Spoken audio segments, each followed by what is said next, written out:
Welcome to Washington Talk. I'm Eun-jung Cho. North Korean leader Kim Jong-un has been making high-profile visits, vowing to overcome U.S.-led sanctions and urging his people to pursue self-reliance. Is this a sign of desperation?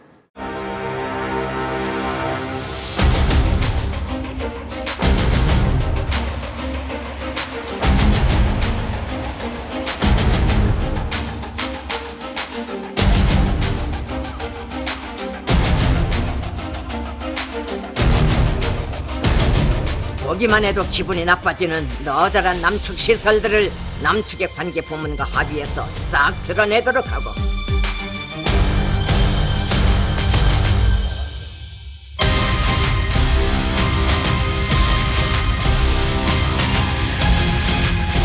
자기 힘을 믿고 하나로 굳게 뭉쳐 일도 설 때 못해낼 일이 없다는 우리식 다륙갱생의 생활력이 또 한 번 뚜렷이 확증된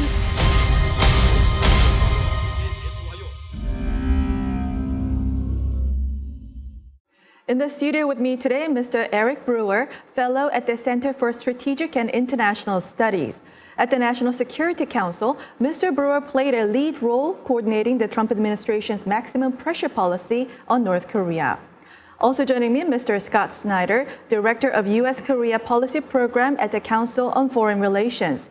His latest book, South Korea at the Crossroads, charts the evolution of South Korean foreign policy and strategic choices. Welcome to the program. Thank you. Thank you.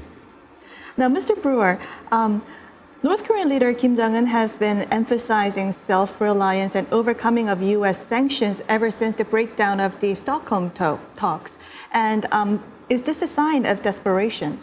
I don't think so. I think if Kim Jong-un was desperate for sanctions relief, I think we would have seen Stockholm go a lot differently, at least some sort of continuation of the dialogue.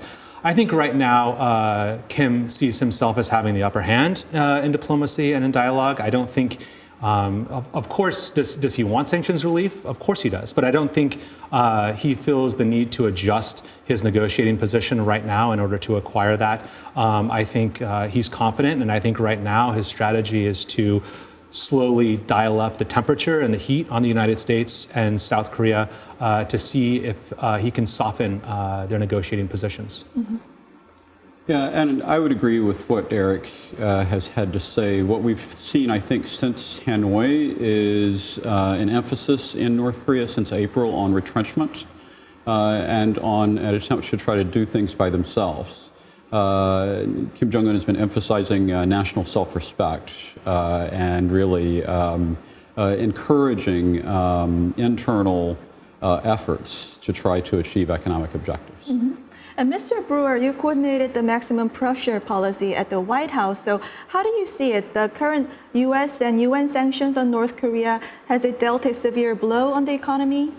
So I think the sanctions that were put in place, that have been put in place over time, both through the UN Security Council and also by the United States and its allies and partners, particularly those that started to target North Korea's sectoral trade towards those sort of began at the end of the Obama administration and continued in 2017 during the Trump administration. I think those have had a real serious negative impact on North Korea's economy, particularly its ability to generate revenue.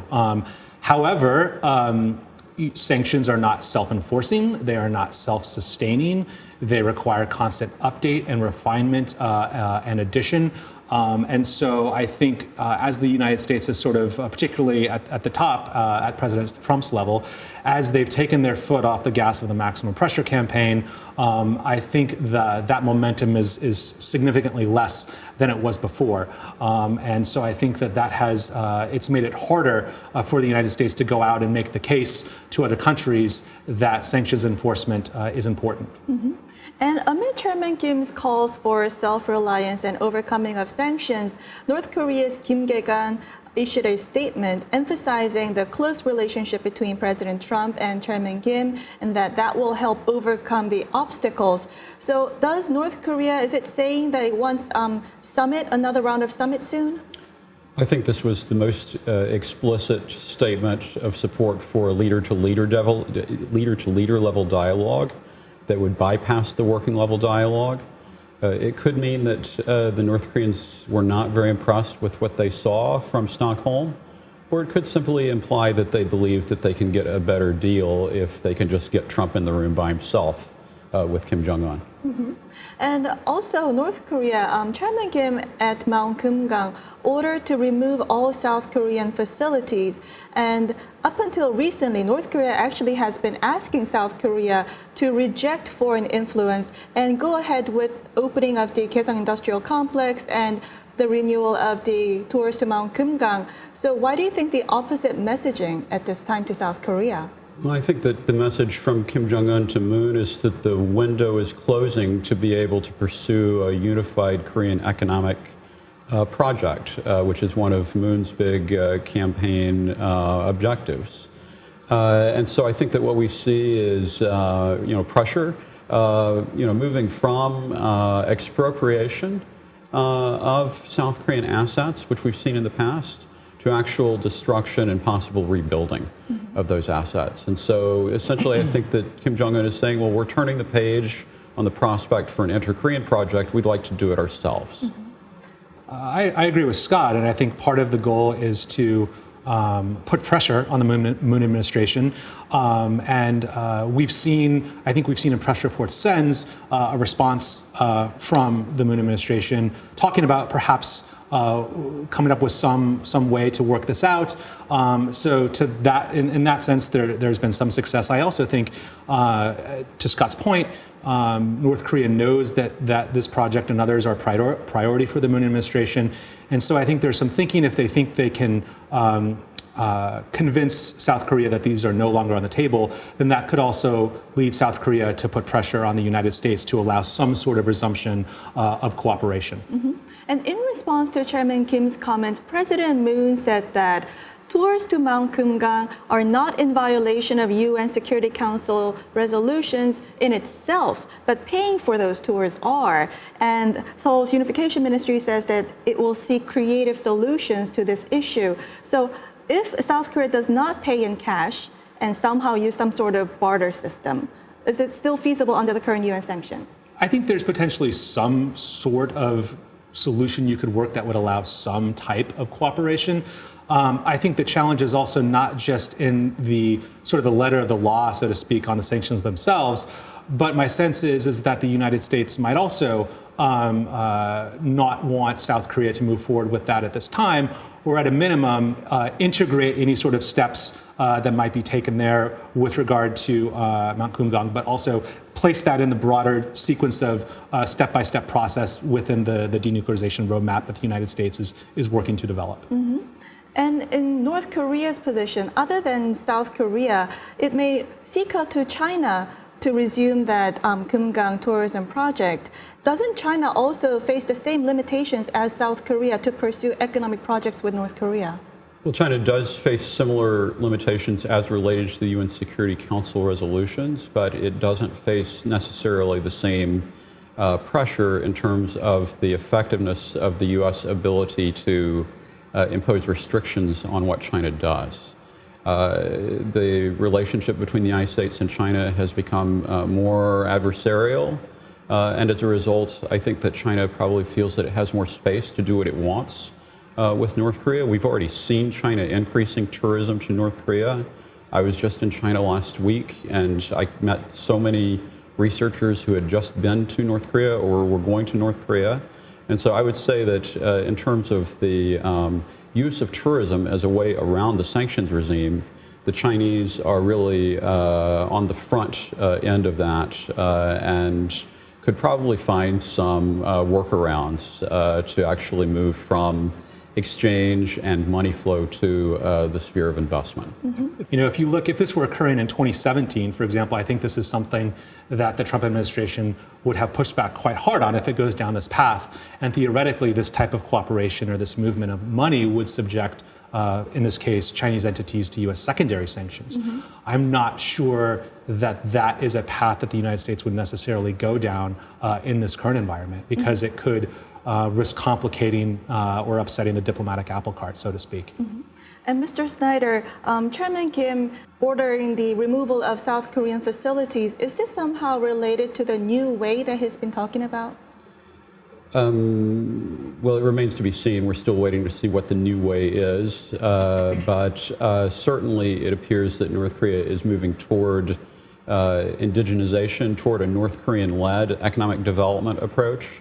And that means that he's setting aside hopes for external assistance from South Korea or the United States. Mm-hmm. And Mr. Brewer, South Korean media reports that in Stockholm, the United States offered to North Korea a mid to long-term project to help Wonsan Kalma tourism project.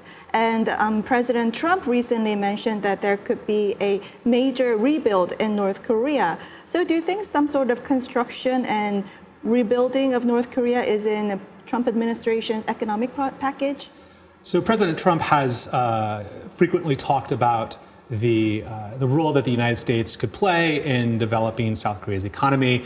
I think he's also talked about it specifically with regard to sort of real estate, right? Because that's his approach, that's his mindset. So I think this offer, right, this package, was probably an attempt to take that way of thinking by the president, right, and sort of crystallize it and turn it into an actual diplomatic carrot, if you will, an incentive. It's not clear where that incentive sits within the broader package, within how that would be sequenced with other denuclearization steps. I think that remains to be seen. I'm also not convinced that that type of an offer, which clearly, intended to show that the United States is coming with new ideas, with new incentives, and to push back against this North Korea narrative that Washington's only coming to the table to make demands. I'm not sure that incentive is going to be enough to sort of break this logjam in dialogue. I'm not sure it gets us there. Mm-hmm. Well, Eric is right about that, but it's also true that given President Trump's unconventional approach and his real estate background, the most natural deal for President Trump to want to make would be a kind of nukes for resorts deal, possibly in which there's a Trump-branded international hotel paid for in fissile material. Mm-hmm. Mm-hmm. There has been speculations that there could be Trump Hotel on the border of North Korea and China when the denuclearization is actually achieved. Now, Mr. Brewer, do you think the latest escalation of tensions by North Korea is a prelude to serious negotiations with the United States? Well, I think it's certainly possible because in the past North Korea has engaged in provocative actions and then taken a turn towards dialogue, sort of to balance those perspectives and as sort of a face-saving measure. But I don't think the current steps towards escalation are necessarily indicative of some sort of serious negotiations, at least along the lines that the United States would hope for in terms of engaging in a sustained and serious working level dialogue towards denuclearization. I just don't think we're there yet. I think, as I said earlier, that Kim continues to believe that he does have the upper hand, that he doesn't yet have to make any sort of serious decision or serious concession on the nuclear program, and that he can continue to wait and slowly dial up this pressure. Mm-hmm. North Korean negotiator Vice Foreign Minister Choi Sun-hee was with Chairman Kim at the Kumgang Mountain. And was this a sign from North Korea to the United States to remove some sanctions? I think it's a sign that Choi Sun-hee enjoys a closer relationship with Kim Jong-un than maybe her predecessor Kim Dae-kwan had. And with Kim Dae-kwan appearing in the news this week and making a statement about President Trump, I think the really interesting question is, what is the relationship between Choi Sun-hee's role under Kim Jong-un and Kim Dae-kwan's role under Kim Jong-il? And what is the relationship between the two now? I don't think we have good insight into that. Mm-hmm. And before we go, I want to ask both of you, so in the face of North Korea's increased pressure on the United States to relieve sanctions, what should be U.S. strategy? Well, I think that the U.S. needs to find a way to recover the ability to pressure North Korea. In a way, I think the problem with the backdrop for the current engagements is that North Korea is leaning forward. But we've had more success in negotiations with North Korea when North Korea is on its back foot, and that's not the case right now. Mm-hmm. The U.S. has a tough set of challenges right now, right? I mean, we at the one level, you have sort of a negotiating team who's working towards trying to get that sustained process going, trying to develop that roadmap and that step-by-step process. On the other hand, I think you have a president who hasn't totally bought into that and who views and gauges the success of North Korea policy based on his personal relationship with Kim Jong-un, which I'm not sure is the right metric here to gauge progress on actual U.S. objectives towards denuclearization. So you have that challenge, and on top of that, while this is playing out, North Korea is continuing to develop and advance quantitatively and qualitatively its nuclear weapons arsenal and its missile delivery capabilities. And so I fear that while we continue to try and figure out the way forward on denuclearization, I also think we need to be thinking about Plan B and Plan C. To Scott's point, one of those is to figure out how to perhaps gradually, begin to reinforce pressure again in a way that doesn't totally blow up diplomacy. But I also think the United States needs to be thinking about whether and how it's going to have to adjust its deterrence and assurance posture in the region if talks are unsuccessful and Kim Jong-un's program continues to grow in ways that threaten the United States and its allies. Mm-hmm. Well, we'll talk more about the Trump administration's North Korea policy later in the discussion after watching this video.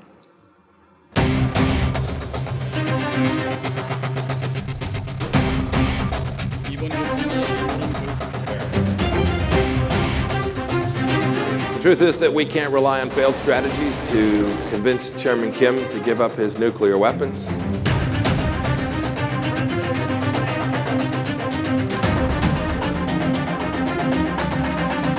If somebody else became president with that same mindset that they had, you'd right now be in a big war with North Korea.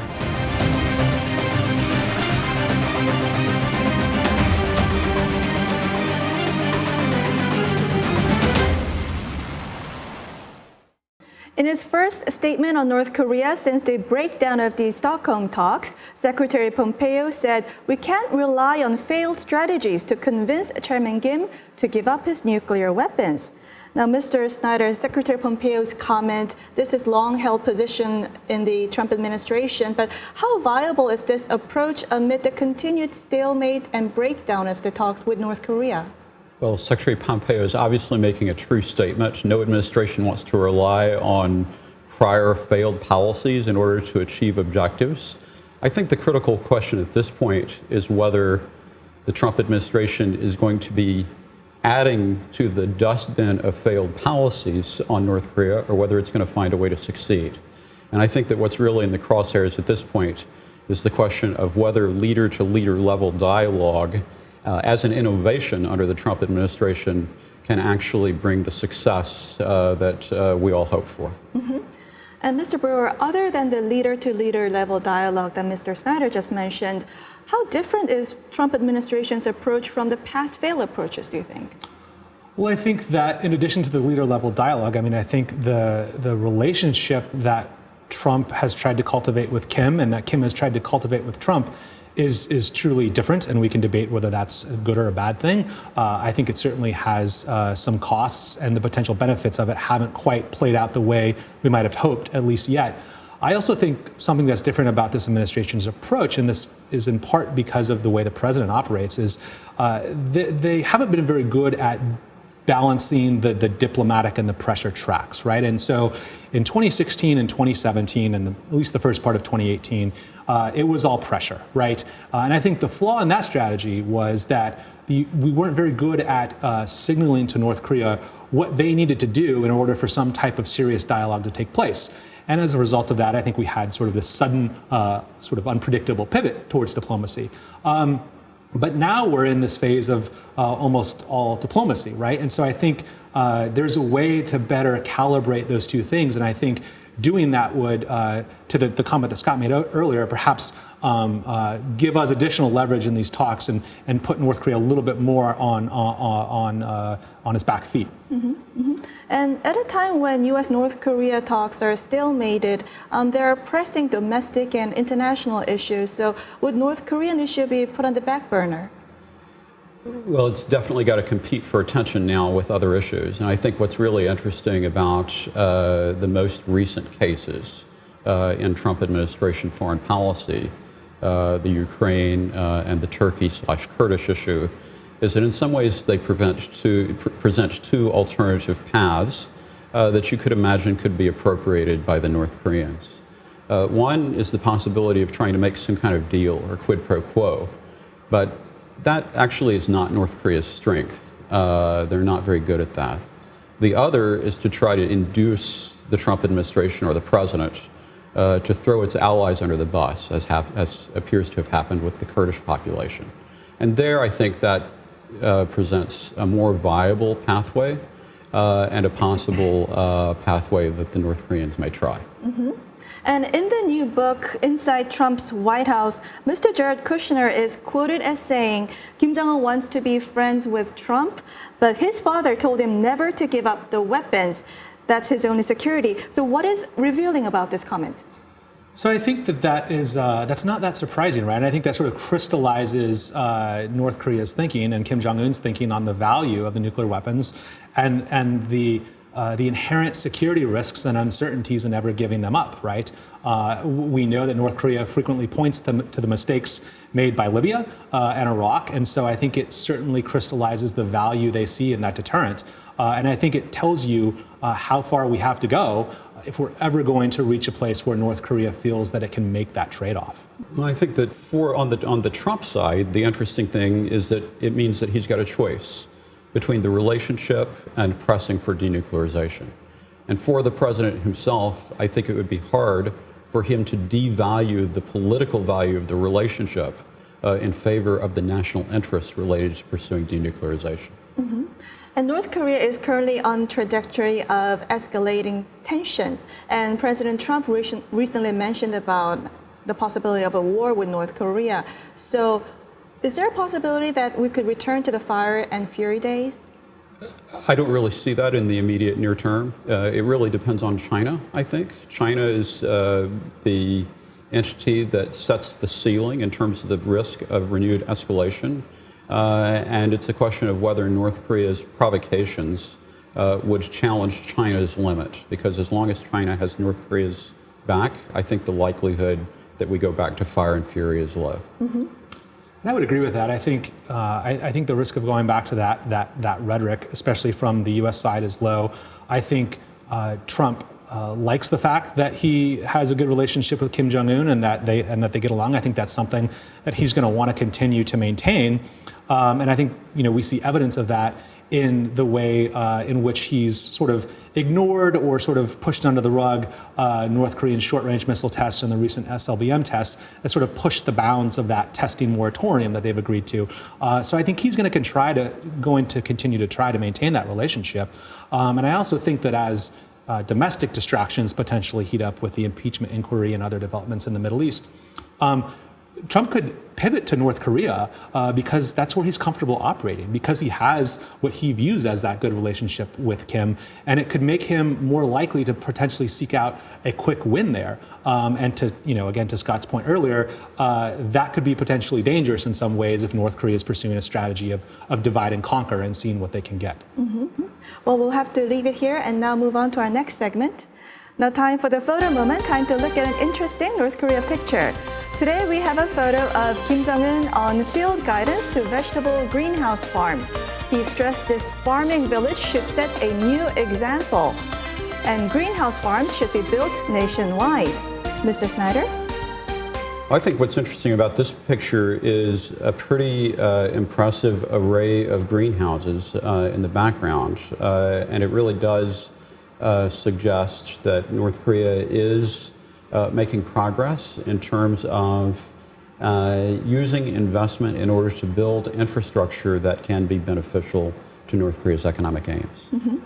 And I think it further emphasizes the theme which we've hit on throughout this conversation, which is this idea of self-reliance and of not needing U.S. assistance and not needing to partner with South Korea. This really, further drives that home, and it sounds like we can expect to see more of that in the coming months. Mm-hmm. Well, on that note, that's all the time we have for this week. Mr. Snyder, Mr. Brewer, thank you for joining us. Thank you. Thank you. Thank you. And this was Washington Talk from the Voice of America, and I'm Eunjang Cho. Join us next week for more analysis on North Korea.